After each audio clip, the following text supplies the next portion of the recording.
श्रद्धावान उपासक उपास्यगण। पूर्णिमा का दिन बड़ा पवित्र होता है, पावन होता है। ठीक है। पूर्णिमा के दिन आ, जिस प्रकार से हम धर्म का अभ्यास करें तो नया दिन, नया नया दिन शुरुआत होता है ना। हर माह का आरंभ पूर्णिमा से होता है ना।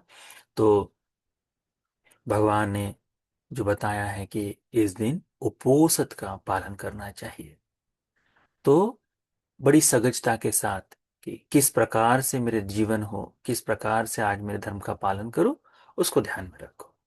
तो करना क्या है कि तीन रत्नों के प्रति श्रद्धा को मजबूत करना है। ठीक है ना। तो बुद्धं शरणं गच्छामि जो है, धम्मं शरणं गच्छामि, संघं शरणं गच्छामि, ये जो तीन बार हम जो शरण गए हैं, इन तीन शरण को अच्छी तरह से जानना है, अच्छी तरह से समझना है कि ये शरण है क्या, ये शरण किस लिए है।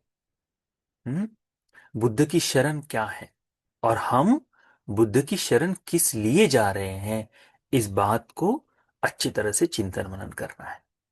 जब ऐसा करेंगे तो क्या होगा, हमारा तथागत के प्रति जो श्रद्धा का भाव है और मजबूत होते जाएगा। हमारा तथागत के प्रति श्रद्धा का भाव मजबूत होते जाएगा, क्योंकि जब हम शरण क्या है और किस लिए शरण जा रहे हैं, तो हमें बुद्ध गुणों के चिंतन का और अच्छा मौका मिलेगा। ठीक है। तो त्रिरत्नों के प्रति अपनी श्रद्धा को बढ़ाओ। उसके लिए त्रिरत्न की शरण क्या है और मैं किस लिए शरण गया हूं, इसको अच्छे से जान लो। ठीक है। दूसरा है उपोषद शील के धर्म कितने हैं।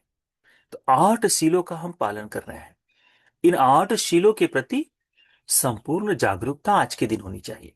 अब जैसे सामान्य रूप से पंचशील जिस दिन ग्रहण करते हैं, उस दिन हम सारे ही प्रकार से अपने मन को भिन्न भिन्न चीजों में लगाकर अलग अलग तरीके से अपने जीवन में, हाँ ठीक है पंचशीली तो है, टूट जाए कोई फर्क नहीं पड़ता, इस तरह से हम लोग लेकर चलते हैं।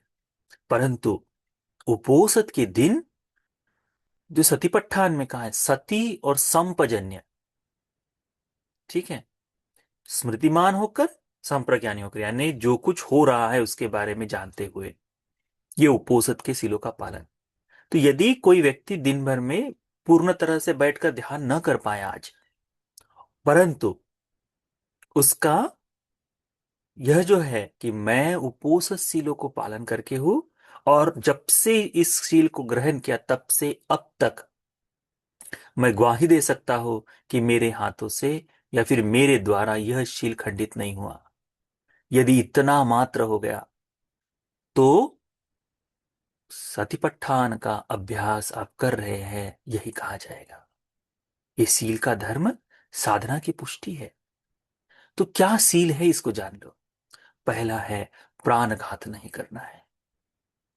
जीव जो है, सत्व जो है, उनकी हिंसा नहीं करनी। यानी जानबूझकर चित्त में चेतना, अच्छा जीवित है मार दो, ऐसी चेतना नहीं जागनी चाहिए, उस प्रकार से क्रिया नहीं होनी चाहिए। ठीक है। तो जानबूझकर किसी भी सत्व का घात नहीं करना है, पहला। दूसरा है चोरी नहीं करनी, जो हमारा नहीं है उसे स्वीकार नहीं करना, जानकर कि ये मेरा नहीं है, यह मुझे दिया गया नहीं है, तो आज मैं इससे दूर रहूंगा करके। ठीक है। तो चोरी नहीं करना है। तीसरा है ब्रह्मचर्य का जीवन।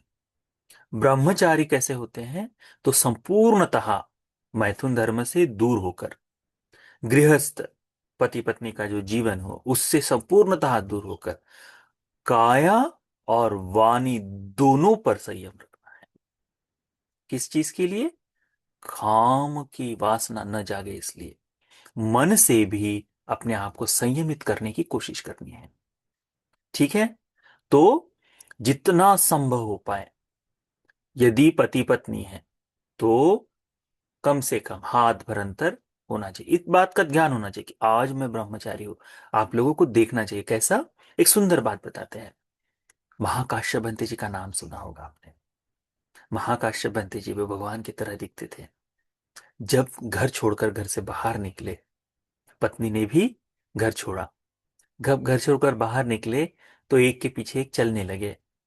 पगडंडी आने पर, जहां से दोराहा आने पर, महाकाश्यप कहते हैं पत्नी से कि हमने संसार तो त्याग दिया, परंतु हम जा तो एक ही दिशा में रहे हैं, है ना।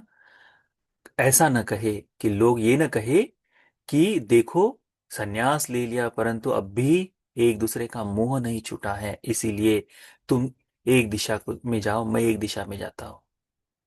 और बगैर किसी, यानी बगैर किसी भी अंश मात्र भी मन की चित्त की चेतना में कि अरे मैं कैसे अकेले जाऊं, मेरा तो पति है, मेरी पत्नी है, ऐसा भाव त्यागे बगैर वे दोनों एक एक दूसरे के रास्ते से अलग अलग चल दिए। ब्रह्मचर्य क्यों? क्योंकि किसी के देखने से भी उस पर कोई आक्षेप न ले, उस पर देखने पर भी कोई टिप्पणी न करे, कहने की भी बात ना हो, तो उस तरह से, यानी ब्रह्मचर्य के लिए पूर्ण। उनका ब्रह्मचर्य आपने देखा होगा, जिस दिन विवाह करके आए थे, है ना, कहे थे कि किसी के मन में राग उत्पन्न हो जाए तो ये जो बीज की माला है, फूलों की माला रखे थे, किसी के भी मन में राग, राग का मतलब है काम की वासना, ठीक है, तो जाग जाए तो यह माला कुमला जाएगी, सूख जाएगी। पूर्ण जीवन, विवाह से लेकर उनके माता पिता की मृत्यु होने तक, वह फूलों की माला कभी नहीं मुरझाई। ब्रह्मचर्य का तप, ब्रह्मचर्य का बल ऐसा भी होता है। इसीलिए ब्रह्मचारी शील को आज धारण किए हो तो चाहे आप वैवाहिक जीवन में जी रहे हो, फिर भी आज मैं इससे परे रहकर एक दिन के लिए मैं ब्रह्मचर्य को ग्रहण करता हूं। ये बड़ा बड़ा संक्षिप्त है। तो किसी भी प्रकार से ब्रह्मचर्य भंग ना हो, न टूटे, इस बारे में जागरूक रहकर अभ्यास करना है। ठीक है। तो मन को धर्म के चिंतन में लगाए रखने के लिए कोशिश करो। थोड़ा सा बुद्ध वंदना, थोड़ी देर ध्यान, साफ सफाई, पूरा साफ सफाई बढ़िया से कर सकते हो, है ना। और धर्म श्रवण आदि चीजों से आज पूरा दिन अपने आप को व्यस्त रखो। ठीक है। उसके बाद में हमने लिया है कि मैं झूठ नहीं बोलूंगा। तो झूठ बोलने से बचना है तो केवल उतना, जितनी आवश्यकता हो उतनी ही वाणी का प्रयोग करो।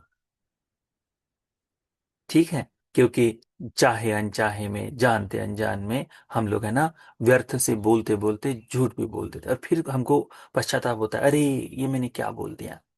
ठीक है। यह प्रायोगिक सत्य, उसका पूर्ण अभ्यास करो। ठीक है।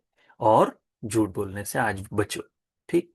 उसके बाद में चिंतन करना है, आ, कौन सा, कि मैं किसी भी प्रकार का नशा नहीं करूंगा। नशा जो है तो सूखा हो जाए, गीला हो जाए, जो हमारी मति को भ्रष्ट कर दे, जो हमारे सति को नष्ट कर दे, जो हमें हमारे भाव से अन्यथा ले जाए, चित्त चेतना को अन्यथा ले जाए, ऐसा नशा आज मैं नहीं करूंगा। ठीक है। नहीं करूंगा। उसके बाद में है कि मैं विकाल भोजन नहीं करूंगा। काल और विकाल, जैसे मध्याह्न तक, दिन के मध्याह्न तक काल होता है। तो प्रातः में लोग भोजन आदि बनाते हैं, तो उस समय 12 बजे तक भोजन स्वीकार कर सकते हो। तो सुबह भी जैसे ये खत्म होने के बाद थोड़ा नाश्ता कर लो, उसके बाद थोड़ा सा और कुछ खा लो, उसके बाद थोड़ा सा और कुछ खा लो यदि चाहो तो। और 12 बजने के बाद अब कुछ नहीं खाऊंगा, अब 12 बजने के बाद कुछ नहीं खा, इस तरह से विकाल का अभ्यास करो। यदि एकाहारी हो सकते हो, उपवास के दिन आप गृहस्थ हो तो निरंतर दिन भर हमेशा कुछ ना कुछ खाते रहते हो, आज कि मैं जैसे बनते भगवान एक समय भोजन करते थे, आज मैं वैसा ही भोजन करूंगा। तो यह अपने जिह्वा पर, निवानी पर वो भी संयम हो जाएगा। जिह्वा पर संयम अच्छी बात है ना। तो विकाल भोजना नहीं करूंगा। विकाल भोजना यानी कि मैं किसी भी प्रकार का भोजन ग्रहण नहीं करूंगा मध्याह्न के पश्चात। तो उसमें फलों का फल खाना जो है वो भी आ जाता है। या फिर सामाजिक दृष्टि से जिसे भी भोजन की व्याख्या दी गई कि ये भोजन में आता है, जैसे दूध हो जाए भोजन में आता है ना। तो भोजन की व्याख्या से होने वाले सभी चीजों को आज मैं ग्रहण नहीं करूंगा। ठीक है। हाँ, फलों का रस ले सकते हैं, जैसे किसी को एप्पल ही खाना है तो क्या करना है, एप्पल को काट के उसके अंदर की बीजें बाहर निकाल के छोटे छोटे टुकड़े डाल के उसको ब्लेंडर में डालना है, यानी मिक्सर में ना, ब्लेंडर में डाल दिए। उसके ऊपर 1-1.5 गिलास पानी डाल दिए, उसमें हल्का सा नमक, चाहे तो चीनी, नहीं तो वैसे भी नहीं चाहिए, गुर्र गुर्र करके उसको अच्छे से मिला लिए। छन्नी लिए, थोड़ी सी स्टेन होता है ना, स्टेनर, छन्नी लिए, छन्नी में डाल के उसको पूरा आ गया। कपड़े में होगा, कपड़े में से भी आप कर सकते हो।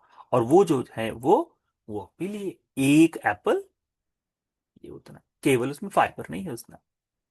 उसके बाद किसी को लगता है कि ठीक है, तो केले जो है, आप केले को भी वैसे ही कर सकते हैं। केले काट लिए, उसको डाल दिए ब्लेंडर में, थोड़ा सा पानी मिलाए, गुर्र किए, उसको भी छान लिए। ठीक है, तो उसमें से काले काले बीज जितने वो सारे निकल जाते हैं, वो केवल उतना बचता है। इतने को ग्रहण करने से आप कोई भी औषधि ग्रहण कर सकते हैं, औषधि लेने के लिए। ठीक है, औषधि ले रहे तो नमक मत डालिए, औषधि ग्रहण कर सकते हैं। तो किसी को लगता है कि हाँ मेरे तो टैबलेट्स है वो मैं ले लूँ तो ठीक है।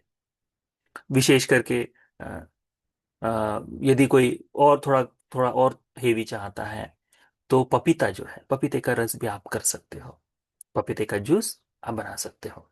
वो थोड़ा सा और सघन हो जाता है, वो हो सकता है। अवोकाडो का जूस वो बहुत अच्छा लगता है, आप वो ले सकते हो, है ना। आम का रस बड़ा सघन होता है, वो ले सकते हो। दिन में चाहो तो 1 बार 2 बार ब्लैक टी, ब्लैक कॉफी आप उसको ग्रहण कर सकते हो, उसमें कोई आपत्ति नहीं। ठीक है, परंतु कम करो उतना अच्छा। तो आज मैं संन्यास धर्म का पालन कर रहा हूं, इसको जानो। ठीक है, संन्यास धर्म का पालन कर रहा हूं। फिर उसके पश्चात है कि मोबाइल से आज जितना हो सके उतना दूर रहो। कोई भी किसी भी प्रकार की रील्स उसमें मत देखना।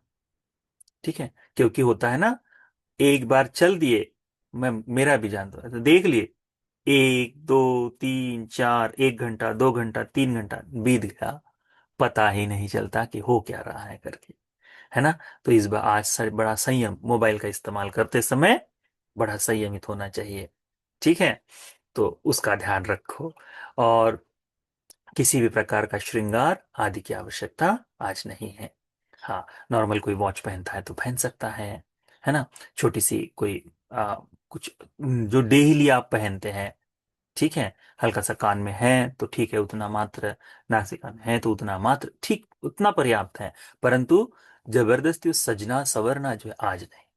उसके पश्चात उच्चासना महासेना, किसी भी ऐसे तरह का आसन का ग्रहण मत करो कि जो उच्च शयन में आता हो, बहुत विशाल महाशयन में आता हो, ऐसा नहीं।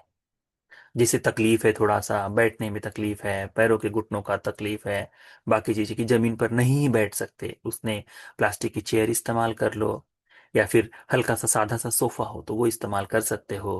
परंतु सन्यासी के लिए, जैसे अभी हम जैसे बाहर बैठे हैं, तो हर बार हर जगह बैठने के लिए अच्छा आसन मिले ऐसा आवश्यक है क्या? नहीं।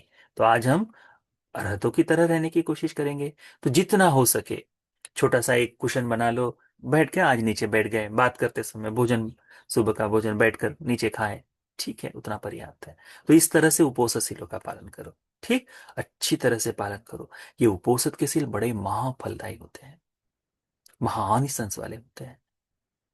ठीक, यदि किसी के मन में ये चेतना जाग जाए कि बिल्कुल परिशुद्ध रूप से आज मैंने उपोषशील का अभ्यास किया है, दान का अभ्यास किया है, चित्त की एकाग्रता का, ध्यान साधना का अभ्यास किया है, और यह जो उपोषशील का संचित पुण्य है, इस पुण्य के बल से मेरा ये सिद्ध हो जाए, ये काम हो जाए, या फिर मेरे धर्म साधना पुष्ट हो जाए, संभव ही नहीं कि वो ना हो करके।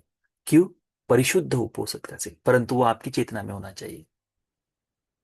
ठीक है, इस पुण्य का विपाक बहुत समय के बाद मिले ऐसा नहीं है, ये पुण्य का विपाक बहुत जल्दी मिल सकता है यदि आपकी चित्त की चेतना वैसी हो तो बहुत सुंदर तरह से इसका अभ्यास करो, ठीक है। तो आज यह अप्रैल माह की पूर्णिमा है, चैत्र की पूर्णिमा। इस चैत्र की पूर्णिमा आप सभी को सुंदर तरह से धर्म का अभ्यास करने के लिए, सुंदर तरह से शील का अभ्यास करने के लिए, इस बुद्ध शासन में इसी प्रकार से आगे बढ़ते हुए उत्तम धर्म को बोध कर लेने के लिए यह सारा पुण्य उपकारी हो जाए। साधु साधु साधु।